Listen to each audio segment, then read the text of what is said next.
मैं इन लोगों को जो यहाँ इकट्ठे हुए हैं लड़ते हुए देख रहा हूं, युद्ध में दुष्ट धृतराष्ट्र को प्रसन्न करने की कामना से। योत्स्यमनन अवेक्से हम या एतेत्र समागतः धर्ताराष्ट्रास्य दुर्बुद्धेर युद्धे प्रिया सिकिर सवाह। योत्स्यामनन, जो युद्ध करेंगे, अवेक से, मुझे देखने दो, अहम, एक, ये, जो, एते, वे, अत्र, यहाँ, समागतः, इकट्ठे, धार्तराष्ट्रस्य, धृतराष्ट्र का पुत्र, दुर्बुद्धेह, दुष्टचित्त, युद्धे, युद्ध में, प्रिया, अच्छी तरह, चिकीर्षवः, इच्छा रखने वाले, मैं उन लोगों को देखूं जो दुष्ट धृतराष्ट्र के पुत्र को प्रसन्न करने की इच्छा से यहां युद्ध करने आए हैं। यह एक खुला रहस्य था कि दुर्योधन अपने पिता धृतराष्ट्र के साथ मिलकर दुष्ट योजनाओं द्वारा पांडवों का राज्य हड़पना चाहता था। इसलिए दुर्योधन के पक्ष में शामिल होने वाले सभी लोग एक ही विचारधारा के रहे होंगे। अर्जुन युद्ध शुरू होने से पहले युद्ध भूमि में उनसे मिलना चाहता था ताकि जान सके कि वे कौन थे, लेकिन उसका उनसे शांति वार्ता का प्रस्ताव रखने का कोई इरादा नहीं था। यह भी एक तथ्य था कि वह उनसे मिलकर उस शक्ति का अनुमान लगाना चाहता था जिसका उसे सामना करना था। हालांकि वह विजय के प्रति पूर्ण आश्वस्त था क्योंकि कृष्ण उसके बगल में बैठे थे। संजय ने कहा, हे भरतवंशी। गुडाकेश ने भगवान ऋषिकेश को इस प्रकार संबोधित किया। उन्होंने दोनों सेनाओं के बीच श्रेष्ठ रथ खड़े कर दिए। संजय उवाच, एवं उक्तो हृषिकेशो गुडाकेशेन भारत सेनायोर उभयोर मध्य स्थापयित्वा रथोत्तमम्। संजय उवाच, कहा, इवाम, इस प्रकार, उक्तः, संबोधित, हृषिकेश, भगवान कृष्ण, गुडाकेशेन, अर्जुन द्वारा, भरत, हे भरत के वंशज, सेनायोः, सेनाओं का, उभयोः, दोनों का, मध्य, के बीच में, स्थापयित्वा, रखकर, रथोत्तमम, सर्वोत्तम रथ। संजय बोले, हे भरतवंशी।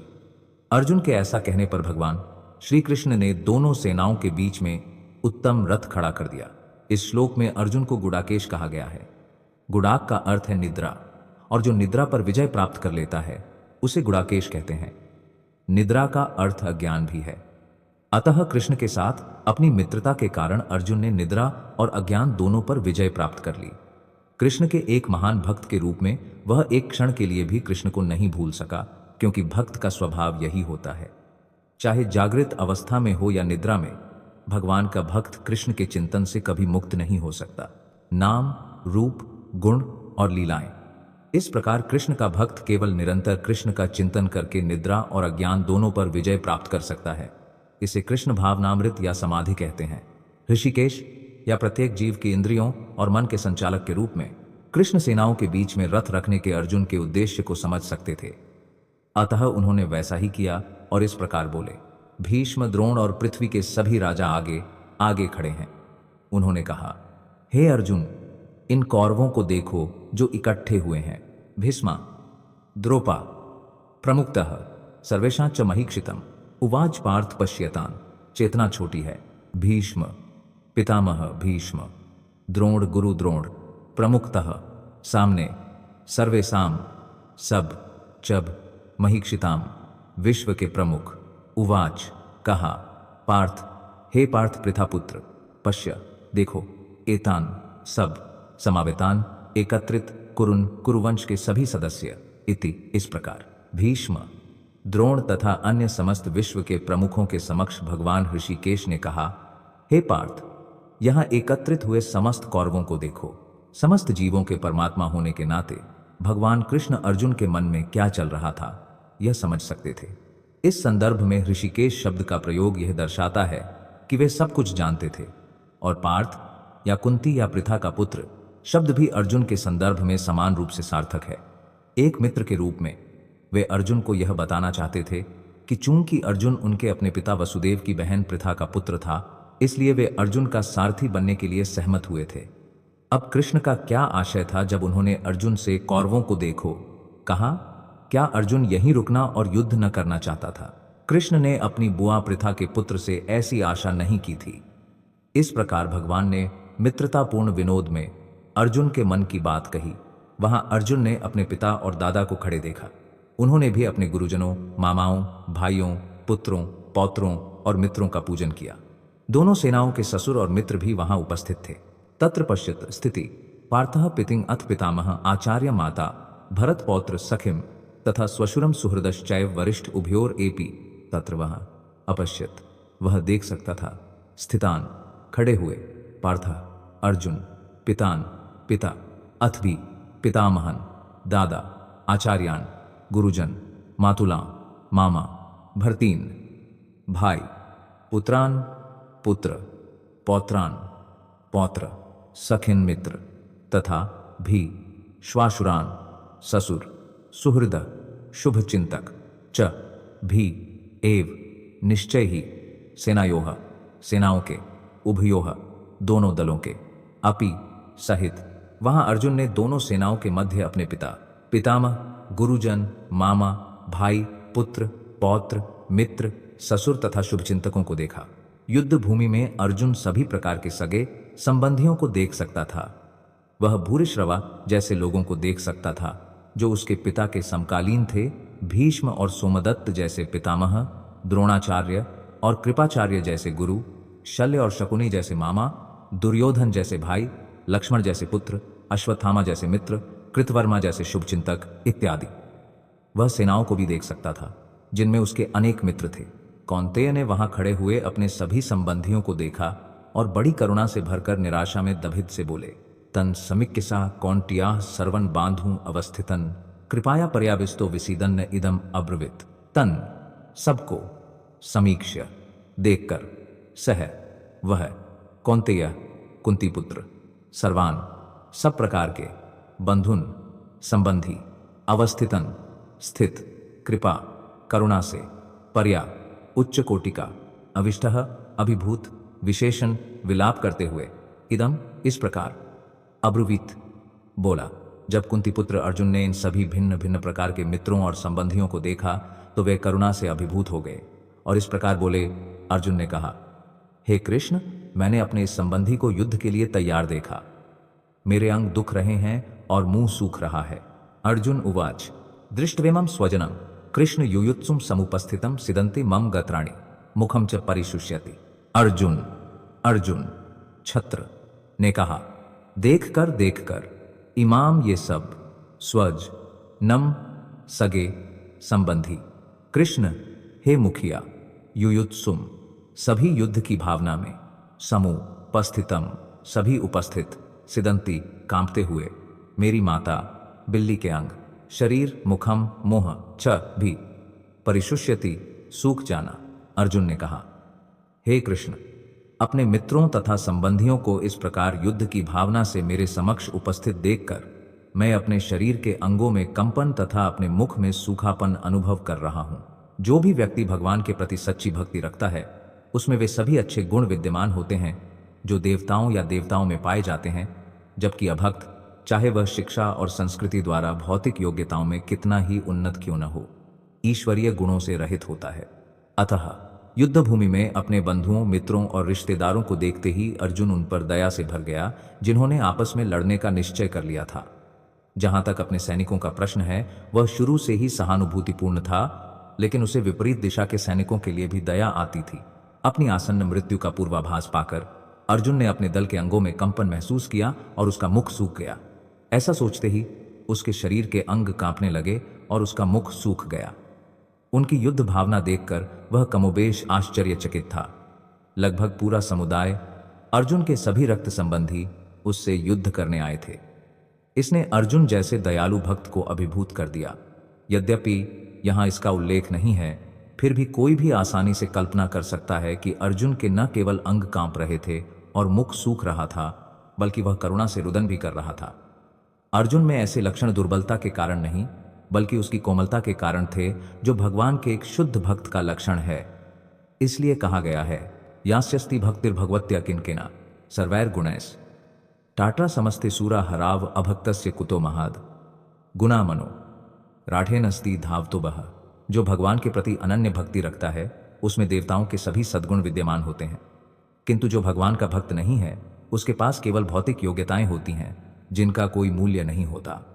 ऐसा इसलिए है क्योंकि वह मानसिक स्तर पर मंडराता रहता है और उसका प्रचंड भौतिक शक्ति द्वारा आकर्षित होना निश्चित है। मेरा शरीर कांपता है और मेरे रोंगटे खड़े हो जाते हैं। जब गांडीव को दबाया जाता है तब हाथ की त्वचा ही जल जाती है। वेप्थुस्सीये शरीरे में रोमा, हर्षस्सीये जयते गांडीवम, श्रमसते हस्तत्वक्कैवा परिदाह्याते। वेप्थुः शरीर का कंपन, चभी शरीरे शरीर पर, में मेरा, रोम हर्षः रोंगटे खड़े हो जाना, चभी जायते हो रहा है, गांडीवम अर्जुन का धनुष, श्रमस्ते फिसल रहा है, हस्तत हाथों से, त्वक त्वचा, छब भी, एव निश्चय ही, परिदहते जल रहा है, मेरा सारा शरीर कांप रहा है, मेरे रोंगटे खड़े हो रहे हैं, मेरा गांडीव धनुष मेरे हाथ से छूट रहा है, मेरी त्वचा जल रही है। शरीर का कंपन 2 प्रकार का होता है और रोंगटे खड़े हो जाना भी 2 प्रकार का होता है।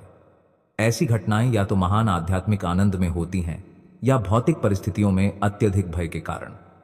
दिव्य साक्षात्कार में कोई भय नहीं होता। इस स्थिति में अर्जुन के लक्षण भौतिक भय से उत्पन्न होते हैं, अर्थात प्राण हानि। यह अन्य लक्षणों से भी स्पष्ट है। वह इतना अधीर हो गया कि उसका प्रसिद्ध गांडीव धनुष उसके हाथों से फिसल रहा था, और चूंकि उसका हृदय भीतर से जल रहा था इसलिए उसे त्वचा में जलन महसूस हो रही थी। ये सभी जीवन की भौतिक धारणा के कारण है। मैं इसे बर्दाश्त नहीं कर सका और मेरा मन बहुत व्याकुल हो गया। हे केशव, मैं इसके विपरीत कारण देख रहा हूं। न च शक्नोमि अवस्थितुं भ्रमतिव च मे मनः, निमित्तानि च पश्यामि विपरीतानि केशव। न च भी शक्नोमि, मैं समर्थ हूं, अवस्थातुम रहने में, भ्रमति भूलने में, इव जैसे, च और, में मेरा, मनः मन, निमित्तानि कारण, च भी पश्यामि मैं पूर्वाभास करता हूं, विपरीतानि ठीक विपरीत। केशव, हे राक्षस केशी कृष्ण को मारने वाले, अब मैं यहां और खड़ा नहीं रह सकता। मैं अपने आप को भूल रहा हूं, मेरा मन भटक रहा है। हे केशी राक्षस के संहारक, मुझे केवल अनिष्ट ही दिखाई दे रहा है। अपनी अधीरता के कारण अर्जुन युद्धभूमि में टिक नहीं पा रहा था और मन की दुर्बलता के कारण वह स्वयं को भूल रहा था। भौतिक वस्तुओं के प्रति अत्यधिक आसक्ति मनुष्य को जीवन की एक विह्वल स्थिति में डाल देती है। भयम द्वितीयाभिनिवेशतः, ऐसा भय और मानसिक संतुलन का ह्रास उन व्यक्तियों में होता है जो अत्यधिक प्रभावित होते हैं। हे कृष्ण, युद्ध में पक्षी को मारने में मुझे कोई लाभ नहीं दिखता। न तो समय पर विजय, न राज्य और न ही सुख, न कांक्षे विजय कृष्ण, न च राज्य सुखनी च उत्तर द भी श्रेयः। अच्छा, अनुपश्यमी, मैं पूर्वाभास करता हूं, हथ मारकर, स्वजनम अपने स्वजन, अहवे लड़ाई में, उत्तर कंकसे करता हूं इच्छाएं, विजयम विजय कृष्ण हे सिर, उत्तर वह भी राज्य राजा उनका सुख, वह भी मैं नहीं देखता कि इस युद्ध में अपने ही स्वजनों को मारने से कोई लाभ हो सकता है, नहीं मैं। हे मेरे प्रिय कृष्ण, इसके बाद किसी विजय, राज्य या सुख की इच्छा कर सकता हूं, यह जाने बिना कि व्यक्ति का स्वार्थ विष्णु या कृष्ण में है। बद्ध जीवात्माएं शारीरिक संबंधों की ओर आकर्षित होती हैं। ऐसी परिस्थितियों में सुख की आशा करती हैं। मोहवश वे भूल जाते हैं कि कृष्ण भौतिक सुख के कारण भी हैं। ऐसा प्रतीत होता है कि अर्जुन क्षत्रिय के नैतिक नियमों को भी भूल गए थे। ऐसा कहा जाता है कि 2 प्रकार के पुरुष होते हैं। एक क्षत्रिय जो कृष्ण के व्यक्तिगत आदेशानुसार युद्धभूमि में सीधे मृत्यु को प्राप्त होता है, और संन्यास आश्रम में जो व्यक्ति पूर्णतः आध्यात्मिक संस्कृति के प्रति समर्पित है, वह सूर्य मंडल में प्रवेश करने का अधिकारी है, जो अत्यंत शक्तिशाली और तेजस्वी है। अर्जुन अपने शत्रुओं को मारने से भी हिचकिचाता है। अपने सगे संबंधियों की तो बात ही छोड़ दीजिए। उसने सोचा कि अपने सगे संबंधियों को मारने से उसके जीवन में कोई सुख नहीं आएगा, और इसलिए वह युद्ध करने को तैयार नहीं था, जैसे भूख न लगने पर भोजन पकाने को इच्छुक नहीं होता। उसने अब वन में जाकर निराशा में एकांत जीवन बिताने का निर्णय लिया है। लेकिन एक क्षत्रिय होने के नाते उसे अपने निर्वाह के लिए एक राज्य की आवश्यकता है, क्योंकि क्षत्रिय कोई अन्य कार्य नहीं कर सकते। लेकिन अर्जुन के पास कोई राज पद नहीं था। अर्जुन के लिए राज्य प्राप्त करने का एकमात्र अवसर अपने चचेरे भाइयों से युद्ध करके अपने पिता से प्राप्त राज्य को पुनः प्राप्त करना था, जो उसे पसंद नहीं था। इसलिए वह स्वयं को निराशा से भरा एकांत जीवन जीने के लिए वन जाने के योग्य समझता है। हे गोविंद, हमें राज्य, भोग और जीवन से क्या प्रयोजन, किसके लिए हमने राज्य, भोग और सुख की इच्छा की है? ये वे पुरुष हैं जिन्होंने युद्ध में अपने प्राण और धन का त्याग किया है। हे मधुसूदन, गुरुजन, पिता, पुत्र, पितामह, मामा, ससुर, पौत्र, साले और सगे संबंधी, इनको मैं नहीं मारना चाहता, यद्यपि मैं इन्हें प्रणाम करता हूं। तीनों लोकों के राज्य और पृथ्वी के लिए धृतराष्ट्र को मारने से क्या लाभ? हे जनार्दन, हमें क्या सुख मिलेगा? रजनीश, गोविंदा कौन है? किम भोगैर जीवितेन वा? हाँ, मैं पृथ्वी से हूं।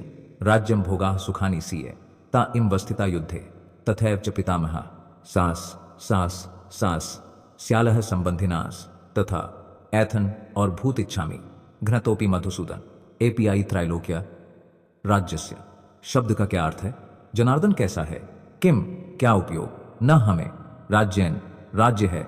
गोविंद, हे कृष्ण, किम क्या?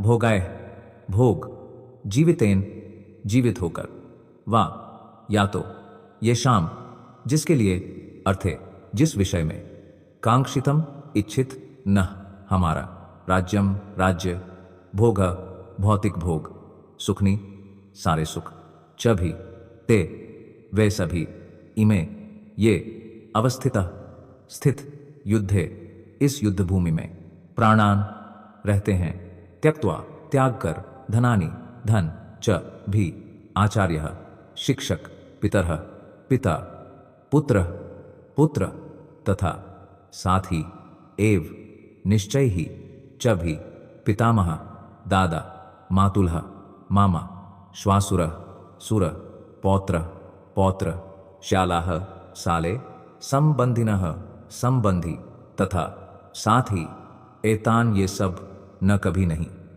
हंतुम हत्या के लिए, इच्छामि मैं चाहता हूं, घनतः मारे जाने पर, अपि यहां तक कि, मधु सूदन, हे मधु कृष्ण राक्षस के संहारक, अपि भले ही, त्रैलोक्य तीनों लोकों का, राज्यस्य राज्यों का, हेतोः बदले में, किम क्या कहना, नु केवल, मही कृत्य पृथ्वी के लिए, निहत्य हत्या करके, धार्तराष्ट्रान धृतराष्ट्र के पुत्र, न हमारा, का क्या, प्रीति है सुख, स्यात होगा, जनार्दन सभी जीवों का पालन करता। हे गोविंद, जब वे सभी जिनके लिए हम इन्हें चाहते हैं इस युद्ध भूमि में खड़े हैं, तो राज्य, सुख या जीवन से हमें क्या लाभ? हे मधुसूदन, जब गुरु, पिता, पुत्र, पितामह, मामा, ससुर, पौत्र, साले और सभी संबंधी अपने प्राण और संपत्ति त्याग कर मेरे समक्ष खड़े हैं, तो फिर मैं जीवित रहते हुए भी उन्हें क्यों मारना चाहूं? हे समस्त प्राणियों के पालनहार, मैं इस पृथ्वी की तो बात ही क्या, तीनों लोगों के बदले में भी उनसे युद्ध करने को तैयार नहीं हूं। अर्जुन ने भगवान कृष्ण को गोविंद कहकर संबोधित किया है, क्योंकि कृष्ण गायों और इंद्रियों के सभी सुखों के स्रोत हैं। इस सार्थक शब्द का प्रयोग करके अर्जुन संकेत करता है कि उसकी इंद्रियों को क्या तृप्त करेगा। हालांकि गोविंद हमारी इंद्रियों को तृप्त करने के लिए नहीं है, फिर भी यदि हम गोविंद की इंद्रियों को तृप्त करने का प्रयास करते हैं तो हमारी अपनी इंद्रियां स्वतः ही तृप्त हो जाती हैं। भौतिक दृष्टि से प्रत्येक व्यक्ति अपनी इंद्रियों को तृप्त करना चाहता है और वह चाहता है कि ईश्वर ऐसी इंद्रियों के लिए आदेश प्रदान करे। संतुष्टि, भगवान जीवों की इंद्रियों को उतना ही संतुष्ट करेंगे जितना वे योग्य हैं, लेकिन उस सीमा तक नहीं जितना वे चाहते हैं। लेकिन जब कोई विपरीत मार्ग अपनाता है, अर्थात जब कोई अपनी इंद्रियों को संतुष्ट करने की इच्छा किए बिना गोविंद की इंद्रियों को संतुष्ट करने का प्रयास करता है, तो गोविंद की कृपा से जीव की सभी इच्छाएं पूरी हो जाती हैं। समुदाय और परिवार के सदस्यों के प्रति अर्जुन का गहरा स्नेह यहाँ आंशिक रूप से उनके प्रति उसकी स्वाभाविक करुणा के कारण प्रदर्शित होता है, इसलिए वह युद्ध के लिए तैयार नहीं है। हर कोई अपने मित्रों और रिश्तेदारों को अपना ऐश्वर्य दिखाना चाहता है, लेकिन अर्जुन को डर है कि उसके सभी रिश्तेदार और मित्र युद्ध भूमि में मारे जाएंगे और वह विजय के बाद अपने ऐश्वर्य को साझा करने में असमर्थ होगा। यह भौतिक जीवन की एक विशिष्ट गणना है, हालांकि पारलौकिक जीवन अलग है। चूंकि एक भक्त भगवान की इच्छाओं को संतुष्ट करना चाहता है, इसलिए वह भगवान की इच्छा से भगवान की सेवा के लिए सभी प्रकार के ऐश्वर्य स्वीकार कर सकता है, और यदि भगवान इच्छुक नहीं है तो उसे एक पैसा भी स्वीकार नहीं करना चाहिए। अर्जुन अपने सगे संबंधियों को मारना नहीं चाहता था, और यदि उन्हें मारना आवश्यक भी हो तो वह चाहता था कि कृष्ण स्वयं उनका वध करें। इस समय उसे यह नहीं पता था कि कृष्ण युद्ध भूमि में आने से पहले ही उनका वध कर चुके थे और उसे तो केवल कृष्ण का निमित्त बनना था। यह तथ्य आगे के अध्यायों में प्रकट होता है। भगवान का स्वाभाविक भक्त होने के नाते अर्जुन अपने दुष्ट चचेरे भाइयों से बदला लेना नहीं चाहता था, परंतु भगवान की यही योजना थी कि वे सभी मारे जाएं। भगवान का भक्त, भगवान दुष्टों से बदला लेते हैं, किंतु भगवान दुष्टों द्वारा भक्त के प्रति किए गए किसी भी दुर्व्यवहार को सहन नहीं करते। भगवान किसी व्यक्ति को अपने कारण क्षमा कर सकते हैं, किंतु वे अपने भक्तों का अहित करने वाले को क्षमा नहीं करते। इसलिए भगवान दुष्टों का वध करने के लिए कृत संकल्प थे, यद्यपि अर्जुन उन्हें क्षमा करना चाहता था। इन आक्रमणकारियों को मारने के लिए केवल पाप ही हमारा सहारा लेगा। अतः हम धृतराष्ट्र के पुत्रों तथा उनके संबंधियों को मारने के योग्य नहीं हैं। हे माधव, अपने ही लोगों को मारकर हम सुखी कैसे हो सकते हैं। 36 पृथ्वी के पिता तस्मानियाई डेविल धार्तराष्ट्रम स्वबंधवान। मैं एक बुद्धिमान आदमी हूं। पापम दुष्कर्म एव निश्चय ही आश्रयेत अवश्य ग्रहण करना अस्मान हमें हत्वा मारकर एतान इन सबको अतातयिन आक्रामकों को तस्मात् इसलिए न कभी नहीं अर्ह योग्य वयम हमें हंतुम मारना धार्तराष्ट्रान धृतराष्ट्र के पुत्रों को स्वभावान मित्रों सहित स्वजनम बंधुओं को हे निश्चय ही कथम कैसे हत्वा मारकर सुखिनः सुखी श्यामा होना। माधव, हे कृष्ण, भाग्य की देवी के पति, यदि हम ऐसे आतताइयों का वध करेंगे तो पाप हम पर हावी हो जाएगा। इसलिए धृतराष्ट्र के पुत्रों और अपने मित्रों का वध करना हमारे लिए उचित नहीं है। हे लक्ष्मीपति कृष्ण, हमें क्या लाभ होगा और अपने ही स्वजनों का वध करके हम सुखी कैसे हो सकते हैं। वैदिक आदेशों के अनुसार 6 प्रकार के आक्रांता होते हैं। 1 विष देने वाला, 2 घर में आग लगाने वाला, 3 घातक शस्त्रों से आक्रमण करने वाला, 4 धन संपत्ति लूटने वाला, 5 दूसरे की भूमि हड़पने वाला और 6 पत्नी का अपहरण करने वाला। ऐसे आक्रांताओं का तुरंत वध कर देना चाहिए और ऐसे आक्रांताओं को मारने से कोई पाप नहीं लगता। आक्रांताओं का ऐसा वध किसी भी सामान्य व्यक्ति के लिए सर्वथा उचित है, किंतु अर्जुन कोई सामान्य व्यक्ति नहीं थे। वे स्वभाव से साधु थे, इसलिए वे उनके साथ साधुता से व्यवहार करना चाहते थे। हालांकि इस प्रकार की साधुता क्षत्रिय के लिए नहीं है। यद्यपि राज्य के प्रशासन में एक उत्तरदायी व्यक्ति का साधु होना आवश्यक है, किंतु उसे कायरता नहीं दिखानी चाहिए। उदाहरण के लिए भगवान राम इतने साधु थे कि लोग उनके राम राज्य में रहने के लिए उत्सुक थे, किंतु भगवान राम ने कभी कायरता नहीं दिखाई। रावण राम के विरुद्ध एक आक्रांता था, क्योंकि उसने राम की पत्नी सीता का अपहरण किया था, लेकिन भगवान राम ने उसे पर्याप्त शिक्षाएं दीं जो विश्व इतिहास में अद्वितीय हैं।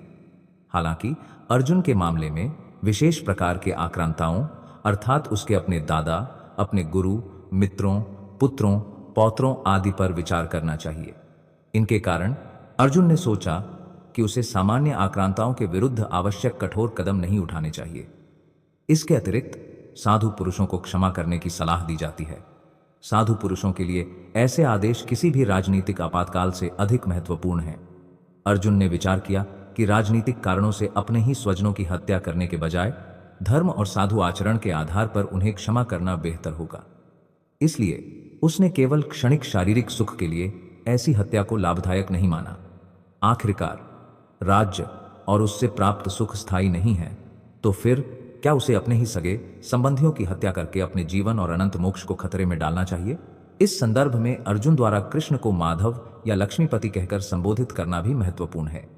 वह कृष्ण को यह बताना चाहता था कि लक्ष्मीपति होने के नाते उन्हें अर्जुन को ऐसा कोई काम करने के लिए प्रेरित नहीं करना चाहिए जो अंततः दुर्भाग्य का कारण बने। हालांकि कृष्ण कभी किसी पर भी दुर्भाग्य नहीं लाते, अपने भक्तों की तो बात ही छोड़िए। यद्यपि ये लोग देखते नहीं, फिर भी इनके मन लोभ से ग्रस्त रहते हैं। कुल का नाश करना और मित्र से विश्वासघात करना पाप है। 37 पाप से विमुख होना हम कैसे न जाने। हे जनार्दन, जो लोग कुल के नाश से होने वाले अनिष्ट को देखते हैं, आप ही लोभोपहता चेतसः के रोगी हैं।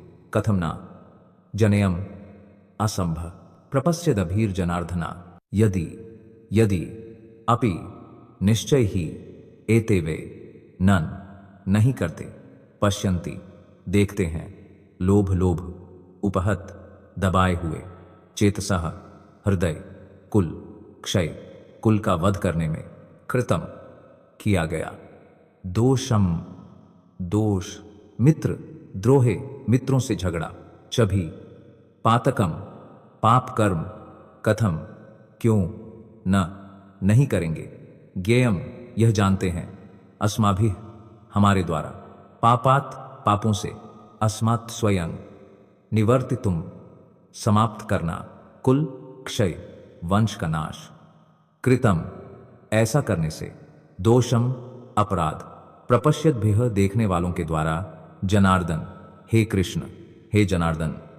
यद्यपि ये लोग लोभ से ग्रस्त होकर अपने परिवार को मारने या मित्रों से झगड़ा करने में कोई दोष नहीं देखते, फिर भी हम पाप को जानते हुए भी इन कार्यों में क्यों लगें।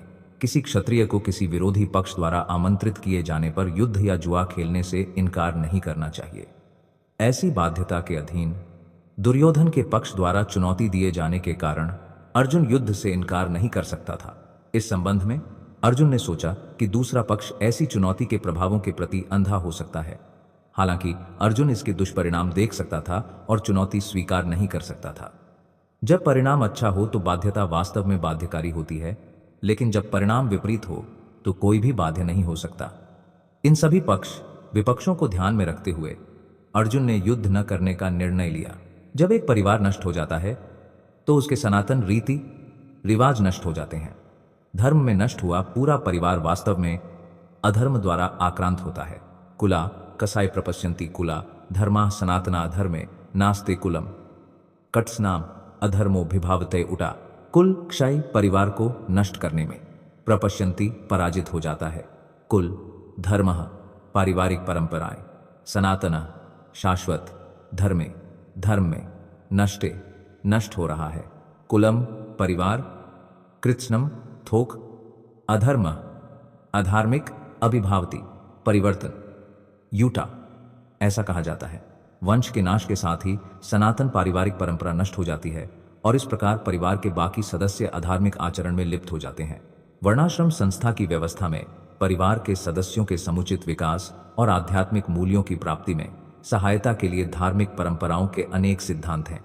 जन्म से लेकर मृत्यु तक परिवार में ऐसी शुद्धिकरण प्रक्रियाओं के लिए वरिष्ठ सदस्य उत्तरदायी होते हैं, किंतु वरिष्ठ सदस्यों की मृत्यु होने पर शुद्धिकरण की ऐसी पारिवारिक परंपराएं रुक सकती हैं और परिवार के शेष युवा सदस्य अधार्मिक आदतें अपना सकते हैं और इस प्रकार आध्यात्मिक मोक्ष का अवसर खो सकते हैं।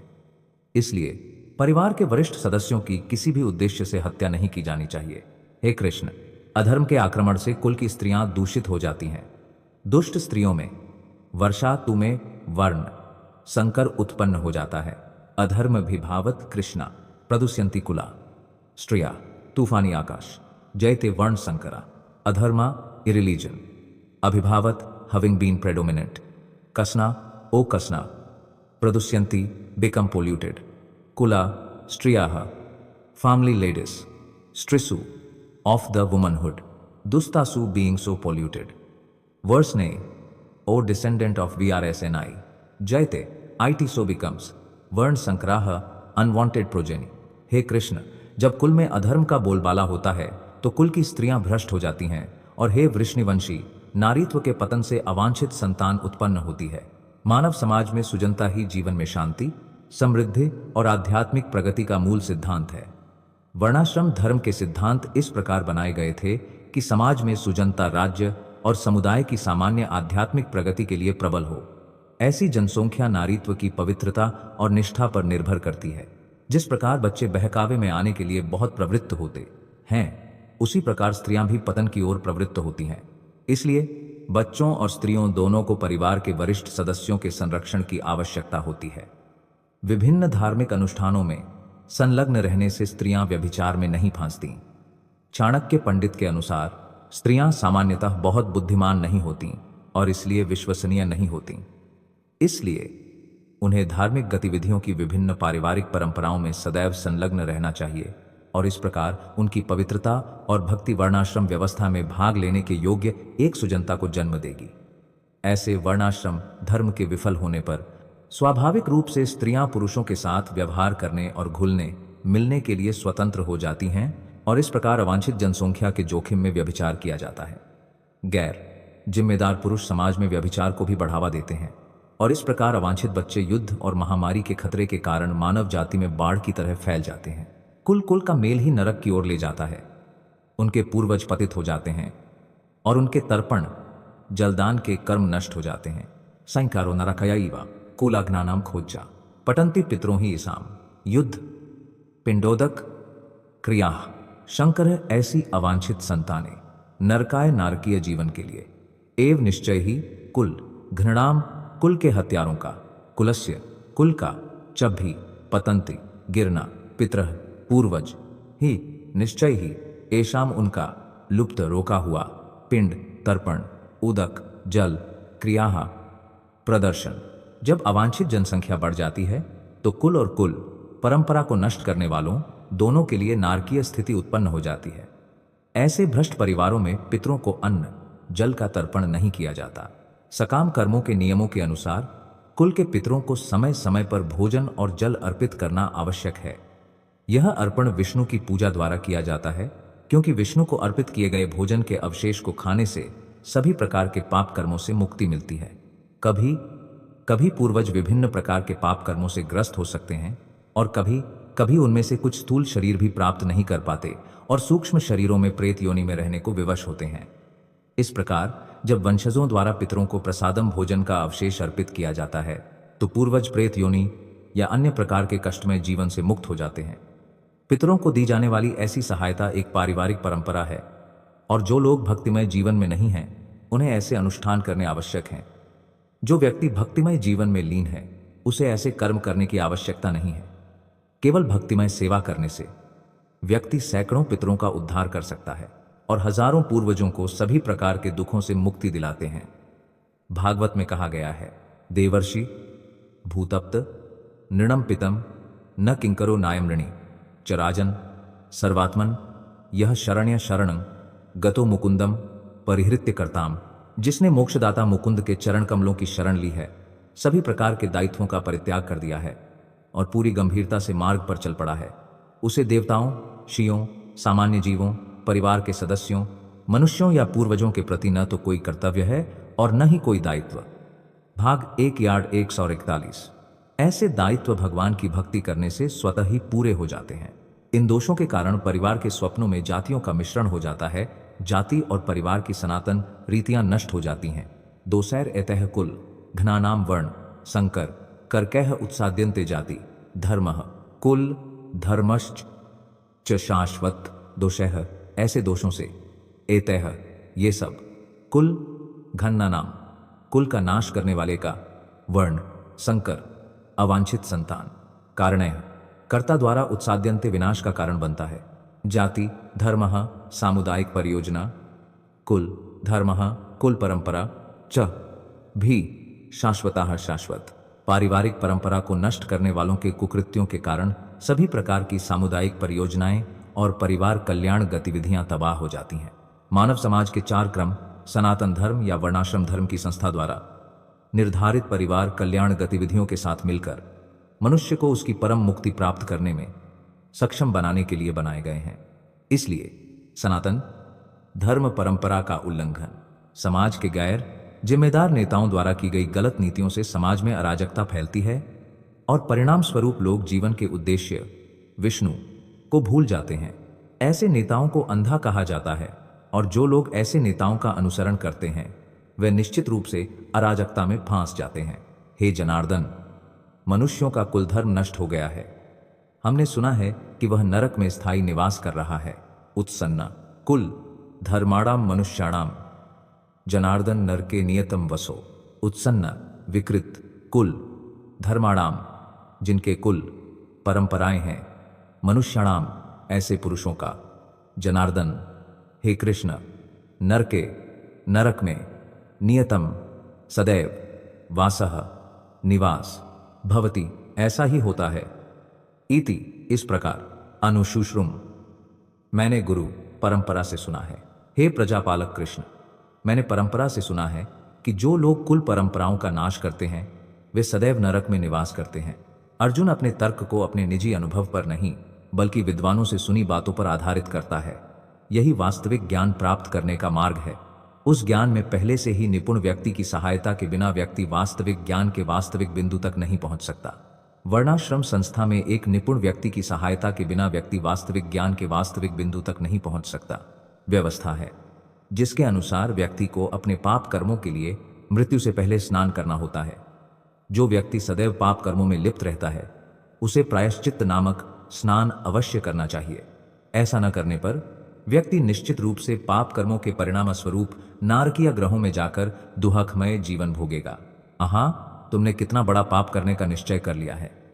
राज्य सुख के लोभ से वे अपने ही सगे संबंधियों को मारने पर उतारू हो गए हैं। अहो बता महत पप्पम कारतूस व्यावासिता वयम याद राज्य सुखा लोभेना हंतुम स्वजनम उद्यत। आहा आहा, अलास बता हाउ स्ट्रेंज इट इज महत ग्रेट पापम सिंस कर्तुम तो परफॉर्म व्यवसिता डिसाइडेड वायम वे यत सो थाट राज्य किंगडम सुखा लोभेना driven by greed for royal happiness हंतुम तो किल स्वजनम किन्समें उद्यतः ट्राइंग फॉर अफसोस। यह कितनी अजीब बात है कि हम शाही सुख भोगने की इच्छा से प्रेरित होकर घोर पाप करने की तैयारी कर रहे हैं। स्वार्थवश कोई व्यक्ति अपने ही भाई, पिता या माता की हत्या जैसे पाप कर्मों की ओर प्रवृत्त हो सकता है। विश्व के इतिहास में ऐसे अनेक उदाहरण हैं, किंतु अर्जुन भगवान का एक संत भक्त होने के नाते सदैव नैतिक सिद्धांतों के प्रति सचेत रहता है और इसलिए ऐसे कार्यों से बचने का ध्यान रखता है। यदि तुम शस्त्रों से सुसज्जित हो और मेरा प्रतिरोध करने के लिए निहत्थे हो तो मेरे लिए अच्छा होगा कि धृतराष्ट्र के पुत्र युद्ध में मारे जाएं। यदि मम अप्रतिकाराम असस्तराम शस्त्र पनायः धर्तरस्त्र रणे हन्यूस्तन में क्षेमात्रम भवेत। यदि माम मुझ पर अप्रतिकारम प्रतिरोध किए बिना, अशस्त्र पूरी तरह सुसज्जित हुए बिना, शस्त्र पणय हाथों में शस्त्रधारी, धार्तराष्ट्र धृतराष्ट्र के पुत्र राणे युद्ध भूमि में हन्यूह मार डाले, तत् उसे में मेरा क्षेत्रम तरम बेहतर भवेद हो जाए। मैं यह अधिक अच्छा समझूंगा कि धृतराष्ट्र के पुत्रों द्वारा मुझ निहत्थे और प्रतिरोधहीन को मार डाला जाए, न कि उनसे युद्ध किया जाए। क्षत्रिय युद्ध सिद्धांतों के अनुसार यह प्रथा है कि निहत्थे और अनिच्छुक शत्रु पर आक्रमण नहीं करना चाहिए, किंतु ऐसी रहस्यमय स्थिति में अर्जुन ने निश्चय किया कि यदि शत्रु उन पर आक्रमण करेगा तो वे युद्ध नहीं करेंगे। उन्होंने यह नहीं सोचा कि दूसरा पक्ष युद्ध करने पर कितना आमादा है। ये सभी लक्षण उनके भगवान के महान भक्त होने के कारण उत्पन्न हुई कोमलता के कारण है। संजय ने कहा। ऐसा कहकर अर्जुन युद्धस्थल पर रथ पर बैठ गए। उन्होंने धनुष बाण फेंक दिए और उनका मन शोक से व्याकुल हो गया। संजय उवाच एवं उक्त्वार्जुनः संख्ये राठौपस्था उपविशात् विसृज्य स शरम चापम शोका संविघ्न मानसा। संजय उवाच कहा एवं इस प्रकार उक्त्वा कहते हुए अर्जुन सांख्ये युद्ध भूमि में रथ उपस्थः स्थित उपविष्ट फिर बैठ गया। विसृज्य अलग रखकर, सारम बाणों सहित, चापम धनुष, शोका शोक, संविघ्न व्यथित, मान सह मन के भीतर। संजय बोले। युद्ध भूमि में ऐसा कहकर अर्जुन ने अपना धनुष बाण त्याग दिया और शोक से व्याकुल होकर रथ पर बैठ गए। अपने शत्रु की स्थिति देखकर अर्जुन रथ पर खड़ा हो गया, किंतु वह इतना शोकग्रस्त हो गया कि धनुष बाण एक ओर रखकर पुनः बैठ गया। ऐसा दयालु एवं मृदुल हृदय वाला व्यक्ति भगवान की भक्ति में लीन होकर आत्मज्ञान प्राप्त करने के योग्य होता है। इस प्रकार कुरुक्षेत्र के युद्धस्थल पर सेनाओं के निरीक्षण के विषय में श्रीमद् भगवद गीता के प्रथम अध्याय का भक्ति वेदांत तात्पर्य समाप्त होता है।